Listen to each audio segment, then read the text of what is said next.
While most people try to avoid spending even one night in jail, Jean Beliveau is happy to do it. For the last 3 years, John was walking from one country to another with one goal: to walk all the way around the world. During this journey, he slept in tents, strangers' houses, and sometimes even in jail cells. One morning, when John was ready to leave, the police officer who had allowed him to stay was missing. The guards did not believe his story, because very few people are willing to walk such long distances. However, research shows that you don't need to walk that much to see benefits. Even adding a small amount of walking to your daily routine can greatly improve your health. So what happens to your body when you walk more each day? Even a short walk can improve your mood and reduce feelings of stress, anxiety, and sadness.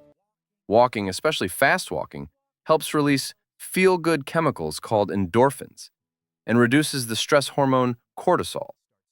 After a few weeks of regular walking, your body starts to change. Walking may look simple, but it uses many muscles in your legs, back, and core. To meet the extra energy needs, your blood vessels change to carry more oxygen, and your heart becomes better at pumping blood. After a few months, these changes can lower blood pressure and reduce the risk of heart attacks and strokes. Walking also puts healthy pressure on your bones, which makes them stronger by helping them absorb calcium and minerals. That is why walking regularly for many years can help keep bones strong as you age. Walking also helps with weight control and lowers the risk of type 2 diabetes, many cancers, and memory problems like dementia. Simply put, walking is exercise. Unlike many other exercises, walking does not need special equipment and is easy for people of all ages and fitness levels. Many fitness trackers suggest 10,000 steps a day, but studies show that any increase in daily steps is helpful. These steps do not need to be taken all at once. You can spread them throughout the day. People who live in walkable areas often walk to work, shops, or to meet friends. These neighborhoods depend less on cars, which leads to cleaner air and less pollution. Walking-friendly places can also change how people feel. A study in Hong Kong found that older people living in walkable neighborhoods felt less lonely and more satisfied with their lives. So why doesn't everyone walk more? One major reason is that many people do not have safe or well-maintained places to walk. Many cities are designed mainly for cars, not for people on foot.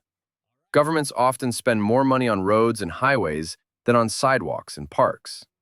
In places like the United States, homes and shops are often far apart and connected by busy roads that are unsafe for pedestrians.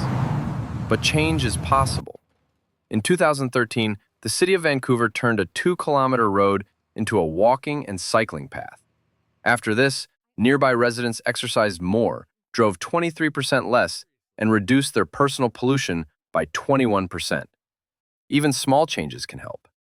In some towns, simply adding crosswalks and safer street designs made walking easier and safer. As for Jean Beliveau, the guards finally let him go. He walked more than 75,000 kilometers to complete his journey.